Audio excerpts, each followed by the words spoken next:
Hello friends, പുതിയ വീഡിയോയിലേക്ക് സ്വാഗതം. ഇന്ന് ഞങ്ങൾ ഉണ്ണിക്കുട്ടൻ നാട്ടിൽ പോകുന്നതിനുമായി ബന്ധപ്പെട്ട് സാധനങ്ങൾ വാങ്ങാൻ വേണ്ടി ഷോപ്പിങ്ങിന് ഇറങ്ങിയതാണ്. അങ്ങനെ ഞങ്ങൾ റൂമിൽ നിന്ന് ഇറങ്ങി. ഇതാണ് ഞങ്ങൾ താമസിക്കുന്ന ഫ്ലാറ്റ്. അങ്ങനെ ഞാനും ജനീഷും അതേപോലെ തന്നെ റിയാസും കൂടെ ഇന്ന് പുതിയൊരാളുണ്ട്, ആഷിഫ് ആണ് പേര്, സജിലുദ്ദീൻ, സഫാൻ, എല്ലാവരും കൂടെ ഉണ്ട്. അങ്ങനെ ഞങ്ങൾ ഉണ്ണിക്കുട്ടൻ്റെ പെട്ടി പാക്ക് ചെയ്യാൻ വേണ്ടിയിട്ട് ഒരു പുതപ്പെടുത്തു. അതേപോലെ തന്നെ അവൻ്റെ പെങ്ങൾക്ക് വേണ്ടിയിട്ട് ഒരു ചെരുപ്പ് വേണമെന്ന് പറഞ്ഞ് ചെരുപ്പും എടുത്തു. അങ്ങനെ റിയാസാണ് എല്ലാം സെലക്ട് ചെയ്ത് കൊടുക്കുന്നത്. അങ്ങനെ ഞങ്ങൾ നേരെ അവിടെ നിന്ന് ഇറങ്ങി മുട്ടായും കാര്യങ്ങളൊക്കെ വാങ്ങാൻ വേണ്ടിയിട്ട് ചോക്ലേറ്റ് പർച്ചേസ് ചെയ്യാൻ വേണ്ടി പോയി. ഷോപ്പിലെത്തിയപ്പോൾ ഉണ്ണിക്കുട്ടനൊന്നും അറിയില്ല. ഉണ്ണിക്കുട്ടൻ ഫസ്റ്റ് ആദ്യമായിട്ട് പോവാണ്. ഉണ്ണിക്കുട്ടൻ ഞങ്ങൾ പറഞ്ഞു കൊടുക്കും, അതേപോലെ സാധനങ്ങളൊക്കെ സെലക്ട് ചെയ്ത് ഓരോന്ന് എടുക്കുന്നുണ്ട്. അവിടെ നിൽക്കാണ്ട് എല്ലാ സാധനം കാണിച്ചു കൊടുക്കുന്നുണ്ട്, ടേസ്റ്റ് ചെയ്യുന്നുണ്ട്. ഞങ്ങൾ പോയതെന്ന് വെച്ചാൽ എല്ലാം ടേസ്റ്റ് ചെയ്യാൻ വേണ്ടി പോയതാണ്. സഫാനും ജനീഷും സജിലും മത്സരിച്ച് ടെസ്റ്റിങ്ങാണ്. എന്നിട്ടാണ് ഉണ്ണിക്കുട്ടനെ എടുക്കാൻ വേണ്ടി പറയുന്നത്. ജനീഷ് സഹായിച്ചു കൊടുക്കുന്നുണ്ട്. ഒറ്റക്കാണല്ലോ, വേറെ കസ്റ്റമർ വരുന്നുണ്ട്. പിന്നെ റിയാസും സഹായിക്കുന്നുണ്ട്. സജിലാണെങ്കിൽ അവൻ ഫോണിൽ തോണ്ടി കുത്തിരിക്കുക.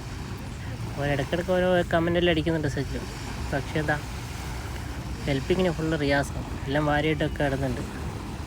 എന്തൊക്കെയാണ് വാരിയിട്ടെന്ന് റിയാസിന് പോലും അറിയില്ല. അങ്ങനെ ഞങ്ങൾ ഓരോന്ന് സാധനങ്ങളൊക്കെ എടുത്ത്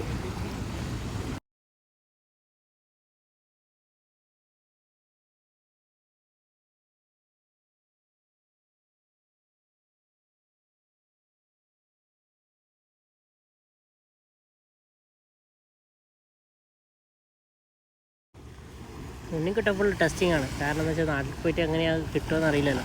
അതുകൊണ്ട് ഇവിടെ നിന്നെല്ലാം ടെസ്റ്റ് ചെയ്തിട്ടാണ് ഉണ്ണിക്കുട്ടൻ പോകുന്നത്. സജില് ഓരോന്ന് പറയും, ഇതെടുക്ക്. ഉണ്ണിക്കുട്ടനെല്ലാം ഓക്കെ എല്ലാം എടുത്ത്. അങ്ങനെ ഇപ്പം ഒരുപാട് സാധനമായി. എന്ത് ചെയ്യാനാ, ഇവിടെ നട്ട്സും കാര്യങ്ങളൊക്കെ ഒരുപാടുണ്ട്. പക്ഷേ ഏതൊക്കെ എടുക്കാമെന്ന് ഉണ്ണിക്കുട്ടനെ അറിയില്ല. അങ്ങനെ പറഞ്ഞതൊക്കെ ഏകദേശം എടുത്ത്. ഉണ്ണിക്കുട്ടൻ പറഞ്ഞത് 10 കിലോ ചോക്ലേറ്റ് കൊണ്ടുപോകണമെന്നൊക്കെയാണ് പറയുന്നത്. പക്ഷേ ഞാൻ അവിടെ നിന്ന് പർച്ചേസൊക്കെ കഴിഞ്ഞു. അതിൻ്റെ ഇടയ്ക്ക് ഞാനൊരു ചെറിയൊരു സിപ്പപ്പും വാങ്ങി കഴിച്ചു. അങ്ങനെ ഞങ്ങൾ നേരെ ഫുഡ് കഴിക്കാൻ പോയപ്പോൾ ഒന്ന് വെറൈറ്റി ആയിട്ട് കഴിക്കാമെന്ന് വിചാരിച്ചു. അങ്ങനെ പോയത്. ഒരു കടയിൽ കയറി. പക്ഷേ ഭയങ്കര വെയിറ്റിംഗ് ആയിപ്പോയി. ഞങ്ങളെല്ലാവരും വെയിറ്റ് ചെയ്ത് കുറേ ടൈം പിടിച്ചു. അതിൻ്റെ ഇടയ്ക്ക് ഞങ്ങൾ അവിടെ നിന്ന് സംസാരിച്ചു കുറേ. ഇതാട്ടോ ബ്ലാക്ക് ഷർട്ടിട്ടതാണ് പുതിയൊരാളെന്ന് പറഞ്ഞത്.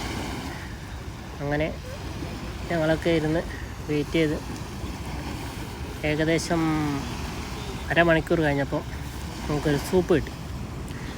സൂപ്പാണിത്, നല്ല വെജിറ്റബിൾ സൂപ്പ്. അങ്ങനെ അതൊക്കെ അങ്ങനെ ഞങ്ങൾ സൂപ്പൊക്കെ കുടിച്ച് അങ്ങനെ ഇരിക്കുകയാണ്. പക്ഷേ റിയാസിന് സൂപ്പ് ഇഷ്ടമായില്ല കേട്ടോ.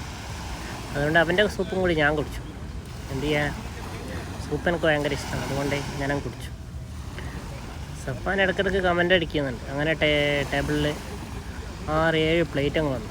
പ്ലേറ്റ് വന്ന് സലാഡും ഉണ്ട് അതിൻ്റെ കൂടെ തന്നെ. പക്ഷേ സലാഡ് ഫുഡ് വരുമ്പോഴത്തേക്ക് തീർന്നു കേട്ടോ. അങ്ങനത്തെ അടിയായിരുന്നു. അങ്ങനെ തക്കാളി ചട്നിയും അത് മയോണൈസ് എല്ലാം വന്നു. അങ്ങനെ ഫുഡ് കഴിക്കാൻ തുടങ്ങി. സെർവ് ചെയ്തിട്ട് സഫാന് നല്ല പരിചയമുണ്ട്. അതുകൊണ്ട് എല്ലാം സഫാനെ ഏൽപ്പിച്ചു. കാരണം അവൻ്റെ ശരീരം കണ്ടാൽ നമുക്കറിയാമല്ലോ. പിന്നെ ആഷിഫ് പറയുന്നുണ്ട്, പക്ഷെ ആരും ഒന്നും അനുസരിക്കുന്നില്ല എന്ന് മാത്രം. ഇതാണ് ഞങ്ങൾ മുമ്പിൽ വന്ന പ്ലേറ്റ്. സഫാൻ പണ്ട് കാറ്ററിംഗ് സർവീസിന് പോയിട്ടുണ്ടെന്ന് തോന്നുന്നു. അതുകൊണ്ട് തന്നെ എല്ലാവരും കൃത്യമായിട്ട് വിളമ്പാൻ എനിക്കൊക്കെ അറിയാം. അങ്ങനെ ഒന്നും നോക്കിയില്ല, ഞങ്ങളെ ഫുഡ് ഇതാട്ടോ. അങ്ങനെ ഞങ്ങൾ ഒരു റൗണ്ട് ഫുഡ് അടിച്ച് കഴിഞ്ഞ് രണ്ടാമത് എല്ലാവരും നല്ല പോളിങ്ങാണ്. പക്ഷെ ഞാൻ സ്റ്റാർട്ട് ചെയ്തിട്ടില്ല. ഞാൻ ലേറ്റായി. കാരണം എന്ന് വെച്ചാൽ ഞാൻ വീഡിയോ പിടിക്കുന്നതുകൊണ്ടേ ലേറ്റായിപ്പോയി. അങ്ങനെ ഏകദേശം ഫുഡ് അടിയൊക്കെ കഴിഞ്ഞ് അവസാനം അങ്ങനെ ഫുഡടിയൊക്കെ കഴിഞ്ഞു. ഞങ്ങൾ പുറത്തിറങ്ങി നേരെ റൂമിൽ പോയി ഉണ്ണിക്കുട്ടൻ്റെ പെട്ടിയെടുത്ത് സ്റ്റാർട്ട് ചെയ്തു. അവിടെ കിടക്കുന്നത് ജനീഷ് കേട്ടോ. അവനൊക്കെ നല്ല അടിയായിരുന്നു, അതുകൊണ്ടാണ് തളർന്നുപോയി. സഫാനും ഏറ്റവും മുമ്പന്തി നിന്നിട്ടാണ് ഉണ്ണിക്കുട്ടൻ്റെ പെട്ടി പാക്ക് ചെയ്യാൻ മുന്നിലുള്ളത്. റിയാസും സഹായിക്കാൻ പിന്നെ ഇറങ്ങി. അങ്ങനെ ഉണ്ണിക്കുട്ടൻ്റെ സാധനങ്ങളൊക്കെ ഓരോന്നോരോന്നായി നിരത്തി വെക്കാൻ തുടങ്ങി. ആദ്യം പെട്ടി റാപ്പ് ചെയ്ത് നിങ്ങൾ കാണണം. ഇതാണ് ഒരു പ്രവാസിയുടെ നാട്ടിൽ പോക്ക്. നാട്ടിലുള്ള പലരും ഇതൊന്നും അറിയില്ല. ചില ഒരു 80% ആൾക്കാർക്കും അറിയാം, 20% ആൾക്കാർക്കും അറിയില്ല എന്നൊക്കെയാണ് ഞാൻ വിചാരിക്കുന്നത്. നിങ്ങൾ കമൻറ്റ് എന്തായാലും അറിയിക്കണം. അതേപോലെ തന്നെ എല്ലാം നിരത്തി വെച്ച് ഞാനും കുറേ സഹായിച്ചു കൊടുത്ത്. ഇപ്പോൾ സജിലു ഫോൺ വാങ്ങിയതാണ്.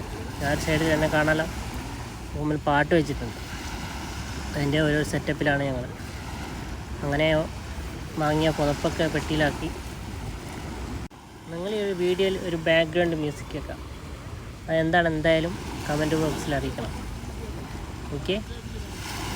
അങ്ങനെ ഉണ്ണിക്കുട്ടൻ വാങ്ങിയ സാധനങ്ങൾ, ഉണ്ണിക്കുട്ടൻ്റെ എല്ലാ സാധനങ്ങൾ പാക്ക് ചെയ്ത് ഏകദേശം ഈ രൂപത്തിലാക്കി.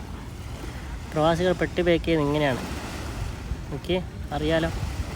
ആങ്കർ പാൽപ്പൊടി, എല്ലാ സോപ്പും നട്ട്സും കാര്യങ്ങളും എല്ലാം വാങ്ങിയിട്ടുണ്ട്. ഏകദേശം വീട്ടിൽ വേണ്ട ഏകദേശം സാധനങ്ങളും ഉണ്ണിക്കുട്ടൻ എൻ്റെ ആദ്യത്തെ പോക്കായതുകൊണ്ട് തന്നെ എല്ലാം വാങ്ങിയിട്ടുണ്ട്. അങ്ങനെ അവൻ്റെ പങ്കക്ക് വേണ്ട ഡ്രസ്സ്, അങ്ങനെ സാധനങ്ങളൊക്കെ സെറ്റാക്കി. അടുത്ത റൂമിലുള്ള ആൾക്കാരൊക്കെ വരുന്നുണ്ട്, ഓരോന്ന് പറയുന്നുണ്ട്, കമൻ്റ് അടിക്കുന്നുണ്ട്, പോകുന്നുണ്ട്. അങ്ങനെ ഉണ്ണിക്കുട്ടൻ്റെ പെട്ടി പാക്ക് ചെയ്തു. അങ്ങനെ ഉണ്ണിക്കുട്ടൻ നാട്ടിലേക്ക് യാത്രയാവുകയാണ്. ഉണ്ണിക്കുട്ടന് ടെൻഷനുണ്ട്, എന്തൊക്കെ ചെയ്യേണ്ടതെന്ന് അറിയില്ല. പക്ഷേ റൂമിലുള്ള ആൾക്കാർ പലരും പല അഭിപ്രായങ്ങളും പറയുന്നുണ്ട്. ഉണ്ണിക്കുട്ടൻ ഒരുങ്ങി നിൽക്കുകയാണ്. എന്ത് ചെയ്യാനാ, ആദ്യത്തെ പോക്കല്ലേ. പക്ഷേ ഞങ്ങളെല്ലാവരും പറയുന്നത് ഉണ്ണിക്കുട്ടൻ കേൾക്കല്ലേ. ഉണ്ണിക്കുട്ടൻ്റെ പേര് അരവിന്ദ് എന്ന് കേട്ടോ. അവനെ ആദ്യമായിട്ട് റൂമിൽ വന്നപ്പോൾ അവൻ്റെ പേര് ഉണ്ണിക്കുട്ടനെ വിളിച്ചതാണ്. അങ്ങനെ എല്ലാവരും ഉണ്ണിക്കുട്ടനെ വിളിക്കാൻ തുടങ്ങി. അപ്പോൾ അവൻ്റെ പേരെന്ന് ചില ആൾക്കാർക്ക് അറിയില്ല, എന്ത് ചെയ്യാനാ. പിന്നെ ഇത് നമ്മളെ ഹാരിസ് അപ്പുറത്തെ റൂമിലാണ്, ഒരു പഴയ പ്രവാസിയാണ്. അവൻ്റെ കുറേ വിശേഷങ്ങളും കാര്യങ്ങളും പറയുന്നുണ്ട്. റിയാസ് ഭയങ്കര ദീനിയാട്ടോ. അവൻ നിസ്കാരമൊക്കെ കഴിഞ്ഞ് പിന്നെ പ്രാർത്ഥിച്ചിരിക്കുകയാണ്. അങ്ങനെ ഉണ്ണിക്കുട്ടൻ ഡ്രസ്സൊക്കെ മാറി. ഇനി പോകേണ്ട ഏതാനും മിനിറ്റുകൾ മാത്രമേ ഉള്ളൂ. അങ്ങനെയെല്ലാം പാക്ക് ചെയ്തു, എല്ലാ കാര്യങ്ങളും റെഡിയാക്കി. ഇത് ജനീഷ്, അവൻ വീട്ടിൽ വിളിച്ചുകൊണ്ടിരിക്കുകയാണ്, സംസാരിക്കുകയാണ് വൈഫിൻ്റെ കൂടെ. അങ്ങനെ ഉണ്ണിക്കുട്ടൻ മൊഞ്ചനായി. ഇനി വേറെ ലെവലാണ്. ഇത് സഫാൻ. അങ്ങനെ ഉണ്ണിക്കുട്ടൻ ഇറങ്ങാനായി ഏകദേശം. ഞാനും ജനീഷുമാണ് അവനെ എയർപോർട്ടിൽ പിക്ക് ചെയ്യാൻ ഉണ്ടാകും. അങ്ങനെ ഉണ്ണിക്കുട്ടൻ എല്ലാം സെറ്റായി, അടിപൊളി ഷൂ വാങ്ങിയിട്ടുണ്ട്. പക്ഷെ പൈസ ചിലവാക്കി. അങ്ങനെ ഉണ്ണിക്കുട്ടൻ ഇറങ്ങുകയാണ്. നമ്മുടെ സഫാൻ അവൻ്റെ പെട്ടിയൊക്കെ എടുത്ത് താഴേക്ക് ഇറങ്ങി. റിയാസ് അവനോട് എല്ലാ കാര്യങ്ങളും പറഞ്ഞു കൊടുക്കുക, ഒന്നും ചെയ്യരുത്, എയർപോർട്ടത്തെ കാര്യങ്ങളൊക്കെ പറഞ്ഞു കൊടുക്കുന്നുണ്ട്. ബാഗൊക്കെ സെറ്റാക്കി. എല്ലാവരും ഞാനും ഉണ്ട്. സജിലും സഫാനും വെയിറ്റിങ്ങിനാണ്. വണ്ടി വന്നിട്ടുണ്ട്, പക്ഷേ വെയിറ്റ് ചെയ്യണം. അങ്ങനെ ഏത് ഭാഗത്താണ് വണ്ടി വന്നതെന്ന് അറിയില്ല. അങ്ങനെ വിളിക്കുന്നുണ്ട്. അവസാനം വണ്ടി വന്നു. വണ്ടിയിലേക്ക് പെട്ടി വെക്കാൻ വേണ്ടി ഞാനും സഫാനും റിയാസും എല്ലാവരും പോയി. എനിക്ക് അവിടെ ഡോറ് തുറന്നു, വണ്ടിയിൽ വെച്ച് ഞങ്ങൾ പോവാണ്. ഞാനും ജനീഷുമാണ് പോകുന്നത്. അങ്ങനെ വഴിയിലൂടെയുള്ള കാഴ്ചകളാണ് കാണുന്നത്. അങ്ങനെ ഞങ്ങൾ ഇറങ്ങി പോയിക്കൊണ്ടിരിക്കുകയാണ്. വഴിയിലുള്ള കാഴ്ചകളാണ് കാണുന്നത്. ഇതാണ് ഒരു പ്രവാസീൻ്റെ അവസ്ഥ. നാട്ടിൽ പോകുമ്പോൾ മാത്രം കുറച്ച് സന്തോഷം ഉണ്ടാവും. വീട്ടിലെ ആൾക്കാരെ കാണാം, അവരുടെ കൂടെ കുറച്ച് നാൾ നിൽക്കാം എന്നൊക്കെ പല പ്ലാനിങ്ങിലും ആണ് ഇവിടുന്ന് പ്രവാസികൾ നാട്ടിലേക്ക് പുറപ്പെടുന്നത്. പക്ഷെ അവിടെ എത്തിയിട്ട് എങ്ങനെയാണ് എല്ലാം ചിലപ്പോൾ മാറി മറിയും. ഇവിടുന്ന് ചെയ്ത പ്ലാനിംഗ് ഒന്നും ചിലപ്പോൾ നടക്കണമെന്നില്ല. അങ്ങനെ ഒരു കാര്യം പറയട്ടെ, ഈ ഒരു വീഡിയോ ആദ്യമായിട്ടാണ് കാണുന്നതെങ്കിൽ എന്തായാലും സബ്സ്ക്രൈബ് ചെയ്യാൻ മറക്കരുത്. അതേപോലെ തന്നെ കമൻറ്റ് ബോക്സിൽ നിങ്ങളുടെ അഭിപ്രായങ്ങൾ അറിയിക്കുക. ലൈക്ക് ചെയ്യാൻ എന്തായാലും മറക്കരുത്. ഇഷ്ടപ്പെട്ടെങ്കിൽ അടുത്തുള്ള ആൾക്കാർക്കും കൂടി ഷെയർ ചെയ്ത് കൊടുക്കുക. ഈ വീഡിയോ കൊണ്ട് ഉദ്ദേശിക്കുന്നത് ഒരു പ്രവാസിയുടെ നാട്ടിലേക്കുള്ള പോക്കിൻ്റെ ഓരോ കാര്യങ്ങളാണ് ഇതിൽ ഞാൻ ഉൾപ്പെടുത്തിയിട്ടുള്ളത്. അതുകൊണ്ട് തന്നെ ഇഷ്ടപ്പെടുമെന്ന് ഞാൻ വിശ്വസിക്കുന്നു.